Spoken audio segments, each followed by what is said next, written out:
The first thing I noticed was the softness. The sheets beneath me felt like silk, cool and smooth against my skin. The air smelled faintly of lavender, a scent I didn't recognize but found oddly comforting. My head throbbed slightly, the kind of dull ache that comes after a night of too much fun. I groaned, rolling onto my side, and that's when I felt it. The unfamiliar weight of fabric brushing against my legs, the delicate rustle of something light and airy. I blinked, my eyes open, squinting against the dim light filtering through sheer curtains. The room was unfamiliar, decorated in pastel shades of pink and cream, with a vanity table cluttered with makeup and perfume bottles. My heart skipped a beat. This wasn't my room. This wasn't my bed. And these weren't my clothes. I sat up abruptly, the movement causing a cascade of lace and frills to spill over my lap. My eyes widened as I looked down at myself. I was wearing a nightgown, a feminine nightgown. The fabric was pale pink, trimmed with delicate lace that tickled my arms and chest. The hem fell just above my knees, and as I shifted, I felt the soft brush of satin against my thighs. My breath caught in my throat. "What the hell?" I muttered, my voice hoarse. I swung my legs over the side of the bed, my feet sinking into a plush rug. My toes curled instinctively, and I noticed something else. My toenails were painted a soft, shimmery pink. I stared at them, dumbfounded. This had to be a dream. A really, really weird dream. I stood up, the nightgown swaying around me as I moved. My reflection in the mirror across the room stopped me in my tracks. My hair, usually short and messy, was now longer, falling in soft waves around my face. My skin looked smoother, almost glowing, and my lips, were they glossier? I reached up to touch my face, half expecting the image in the mirror to do something unexpected, but it mimicked my movements perfectly. Okay, I said, trying to steady my breathing. Think. What happened last night? The memories came in fragments. There had been a party. A costume party, I think. My friend Alex had convinced me to go, saying it would be fun. I remembered laughing, drinking, dancing, and then things got blurry. Had I agreed to something? A dare, maybe? My stomach churned as I tried to piece it together, but the details were hazy. I needed to find my clothes. My real clothes. I glanced around the room, spotting a closet in the corner. I hurried over, pulling the doors open, and my jaw dropped. The closet was filled with dresses, skirts, blouses, and shoes, all unmistakably feminine. My hands trembled as I rifled through the hangers, searching for anything that might belong to me. But there was nothing. Not a single pair of jeans or a t-shirt in sight. "This can't be happening," I whispered, sinking to the floor. The frilly nightgown pulled around me, and I buried my face in my hands. What was going on? Where was I? And why was I dressed like this? A knock at the door made me jump. Before I could respond, it creaked open, and a woman stepped inside. She was tall and elegant, with dark hair swept up into a loose bun. She wore a tailored blouse and a pencil skirt, her heels clicking softly against the floor as she approached. "Good morning, darling," she said, her voice warm and melodic. "How are you feeling?" I stared at her, my mind racing. Who are you? Where am I?" She tilted her head, a small smile playing on her lips. "Oh, sweetheart, you must still be a little out of it. I'm your Aunt Clara. You're staying with me for the summer, remember?" "Aunt Clara," I repeated, my voice rising in panic. No, you've got the wrong person. I'm not who you think I am." Her smile didn't waver. "Of course you are. You're my niece, Emily. Now, why don't you get dressed? Breakfast is almost ready." "Emily? Niece?" My head spun. This had to be some kind of mistake. Or a prank. Yeah, that had to be it. Alex was behind this. He'd set this whole thing up to mess with me. I just had to play along until I figured out how to get out of here. "Right," I said, forcing a smile. "Breakfast sounds great. I'll, be down in a minute." Aunt Clara nodded, her expression softening. "Take your time, dear. I'll see you downstairs." As soon as she left, I scrambled to my feet. I needed to find my phone, my wallet, anything that could help me figure out what was going on. I spotted a handbag on the vanity table and rushed over, dumping its contents onto the surface. A compact mirror, a tube of lipstick, a hairbrush, and a phone. I grabbed it, my fingers trembling as I tried to unlock it. The screen lit up, asking for a passcode. "Come on," I muttered, trying a few random combinations. None of them worked. Frustrated, I set the phone down and turned my attention to the rest of the room. There had to be something here that could explain this. I opened the drawers of the vanity, finding more makeup, jewelry, and a few hair accessories. In the bottom drawer, I found a small notebook. I flipped it open, hoping for some kind of clue, but the pages were filled with girly handwriting, notes about outfits, shopping lists, and doodles of flowers and hearts. Nothing useful. Defeated, I sank onto the stool in front of the vanity. My reflection stared back at me, wide-eyed and confused. I looked so different, so feminine. It was unsettling, but at the same time, there was something oddly captivating about it. I reached up, touching my hair again. It felt real. So did the nightgown, the painted nails, the smooth skin. If this was a prank, it was an incredibly elaborate one. I took a deep breath, trying to calm myself. If I was going to figure this out, I needed to keep a clear head. I'd play along for now, see if I could learn more about what was going on. Maybe Aunt Clara, or whoever she was, would let something slip. I stood up, smoothing the nightgown over my hips. It felt strange, wearing something so delicate, but I didn't have much of a choice. I needed to find my clothes, and until then, I'd have to make do with what I had. I opened the closet again, this time looking for something to wear. The dresses were all so frilly. I wasn't sure I could pull any of them off. Finally, I settled on a simple sundress in a soft floral print. It had a fitted bodice and a flared skirt, and as I slipped it on, I couldn't help but notice how it hugged my figure. I found a pair of white sandals that fit surprisingly well, and after a moment's hesitation, I added a thin cardigan to complete the look. I glanced at myself in the mirror, my stomach twisting with a mix of anxiety and something else I couldn't quite place. I looked pretty. It was a strange feeling, one I wasn't sure how to process. Shaking my head, I turned away and headed for the door. The hallway outside was just as unfamiliar as the bedroom. The walls were lined with framed photographs, most of them featuring a young girl who looked a lot like the reflection I'd seen in the mirror. Emily, I assumed. I paused in front of one of the photos, studying it closely. She was smiling, her hair styled in loose curls, wearing a dress similar to the one I had on. The resemblance was uncanny. "Emily?" Aunt Clara's voice called from downstairs. "Breakfast is ready." I took a deep breath, steeling myself. "Coming," I called back, my voice higher-pitched than usual. I wasn't sure why I did it. Maybe it was part of playing along, or maybe it just felt right in the moment. I made my way downstairs, the sandals clicking softly against the wooden steps.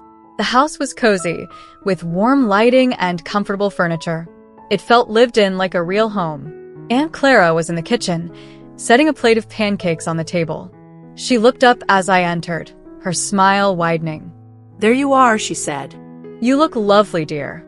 That dress suits you." "Thanks," I mumbled, sitting down at the table. The pancakes smelled amazing, but my stomach was in knots. I picked at the food, my mind racing. Aunt Clara sat across from me, sipping a cup of tea. "So, how are you feeling this morning? You were quite tired last night." "I'm okay," I said carefully. "Just a little confused, I guess." She nodded sympathetically. "That's understandable.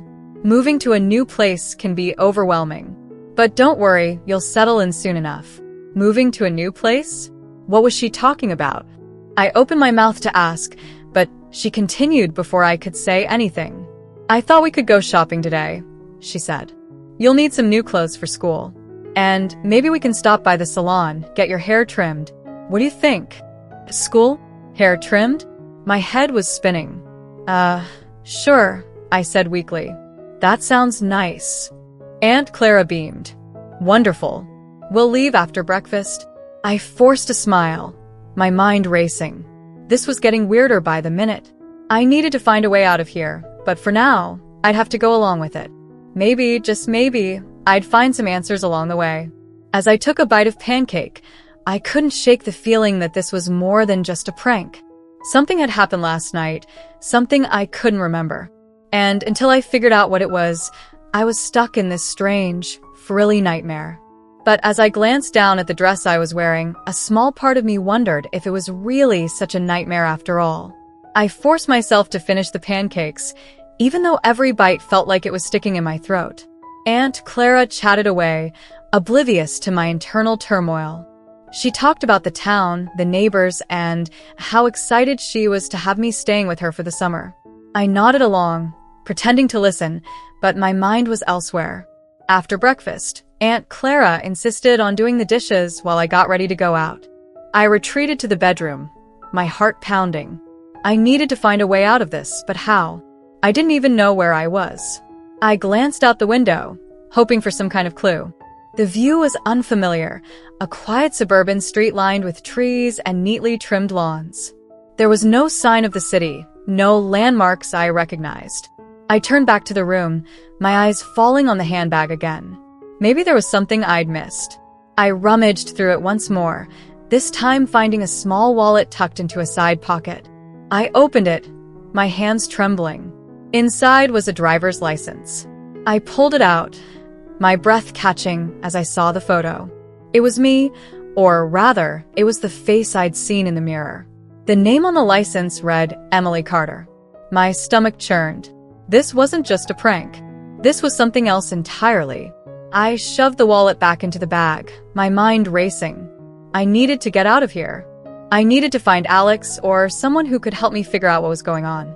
But first, I had to get through the shopping trip with Aunt Clara. Aunt Clara called up the stairs, her voice cheerful. "Emily, are you ready? The car's waiting." "Coming," I called back, my voice shaky. I took a deep breath, trying to steady myself. I could do this. I just had to play along until I found a way out. I grabbed the handbag and headed downstairs. Aunt Clara was waiting by the front door, her keys in hand. She smiled when she saw me, her eyes lighting up. "You look so pretty, dear," she said. "That dress really brings out your eyes." "Thanks," I mumbled, avoiding her gaze. I followed her out to the car, a sleek sedan parked in the driveway. I slid into the passenger seat, my hands clutching the handbag tightly. The drive into town was surreal. Aunt Clara pointed out various landmarks, a park, a library, a cafe. She said we'd have to visit sometime. I nodded along, my mind elsewhere. The town was quaint, with charming storefronts and tree-lined streets. It looked like something out of a postcard, but it only added to my sense of unease. We pulled into the parking lot of a small shopping center. Aunt Clara parked the car and turned to me, her smile warm. "Ready to do some shopping?"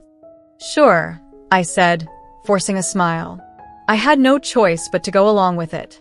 The first store we entered was a boutique filled with feminine clothing. Dresses, skirts, blouses, and accessories lined the racks, all in soft pastel colors and delicate fabrics.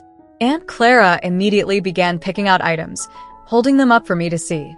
"What do you think of this one?" she asked, holding up a pink sundress with a ruffled hem. "It's nice," I said weakly. "Why don't you try it on?" she suggested, handing me the dress. "I think it would look lovely on you." I hesitated, but there was no way to refuse without raising suspicion. I took the dress and headed for the fitting rooms, my heart pounding. The attendant directed me to a small room with a mirror, and I stepped inside, closing the curtain behind me. I stared at the dress in my hands, my stomach churning. This wasn't me. This wasn't who I was. But as I looked at my reflection in the mirror, I couldn't deny that the person staring back at me looked comfortable, confident even. It was unsettling, but at the same time, there was something oddly appealing about it. I took a deep breath and slipped out of the dress I was wearing, replacing it with a pink sundress. The fabric was soft against my skin, the fit surprisingly flattering. I turned to the mirror, my breath catching. The dress hugged my figure in all the right places, the ruffled hem swaying gently as I moved. I looked pretty, really pretty. Aunt Clara's voice called from outside the fitting room. "How's it going, dear?" Good, I called back, my voice shaky. I'll be out in a minute. I took one last look at myself in the mirror, then stepped out of the fitting room. Aunt Clara's eyes lit up when she saw me. "Oh, Emily, you look absolutely stunning," she exclaimed. "That dress was made for you." I forced a smile, my cheeks burning. "Thanks." Aunt Clara insisted on buying the dress, along with several other items she'd picked out. I tried to protest, but she waved me off, saying it was her treat. I felt a pang of guilt, knowing I wasn't who she thought I was, but there was nothing I could do. We left the boutique with several shopping bags in hand, Aunt Clara chattering away about how much fun we were going to have. I nodded along, my mind racing. I needed to find a way out of this, but how? Our next stop was a salon. Aunt Clara had made an appointment for me to get my hair trimmed, and before I knew it, I was sitting in a stylist's chair, a cape draped over me. The stylist, a cheerful woman named Lisa, chatted away as she worked, asking me about my summer plans and complimenting my hair. "You have such beautiful hair," she said, running her fingers through it. "It's so soft and shiny. Do you use a special conditioner?" No, I mumbled, feeling self-conscious. "Just regular stuff." Lisa smiled. "Well, whatever you're doing, it's working. You're lucky to have such gorgeous hair." I forced a smile, my stomach churning. This wasn't me. This wasn't who I was. But as I looked at my reflection in the mirror, I couldn't deny that the person staring back at me looked comfortable, confident even. It was unsettling, but at the same time, there was something oddly appealing about it. By the time we left the salon, my hair was trimmed and styled, falling in soft waves around my face. Aunt Clara beamed at me, clearly pleased with the results. "You look so beautiful, Emily," she said. "I'm so glad you're here with me." "Thanks," I mumbled, my cheeks burning. I felt like a fraud, but there was no way to explain the truth without sounding crazy. We returned to the house, Aunt Clara bustling around the kitchen to prepare lunch. I retreated to the bedroom, my mind racing. I needed to find a way out of this, but how? I didn't even know where I was, or how I'd gotten here. I sat down on the bed, my head in my hands. This had to be some kind of dream, right? A really vivid, bizarre dream. But as I pinched myself, the pain was all too real. This wasn't a dream. This was my reality, at least for now. I needed to figure out what had happened last night. There had to be a way to reverse it to get back to my old life. But until then, I was stuck here, living as Emily. As I sat there, my eyes fell on the notebook I'd found earlier. I picked it up, flipping through the pages again. Maybe there was something I'd missed, some clue that could help me figure this out. I turned to the last page, my breath catching as I saw a note scrawled in the same girly handwriting. "If you're reading this, it means the spell worked. Don't panic. This is your life now. Embrace it." My heart skipped a beat. A spell? What was this? Some kind of witchcraft? I stared at the words, my mind racing. This had to be a joke, right? But as I looked around the room, at the frilly nightgown, the feminine clothes, the painted nails, I couldn't deny that something strange had happened. I needed to find out more. If this was some kind of spell, there had to be a way to reverse it. But how? I didn't even know where to start. Aunt Clara's voice called from downstairs. "Emily, lunch is ready." I took a deep breath, trying to steady myself. I had to keep playing along, at least for now. Maybe, just maybe, I'd find a way out of this. As I headed downstairs, I couldn't shake the feeling that this was more than just a strange dream. This was my life now, whether I liked it or not. And as much as I wanted to fight it, a small part of me wondered if maybe, just maybe, I could learn to embrace it. But for now, all I could do was take it one step at a time, and hope that somewhere along the way, I'd find the answers I was looking for. Thank you so much for watching till now. It means the world to have you here. This community is all about empowering each other and celebrating the incredible journeys of everyone on their path to living authentically. If you're ever feeling lost or alone, remember you have a whole family here for you. Hit that subscribe button, smash that like button, and let's keep inspiring each other, sending you all the love and strength in the world. Until next time, live your life by your rules.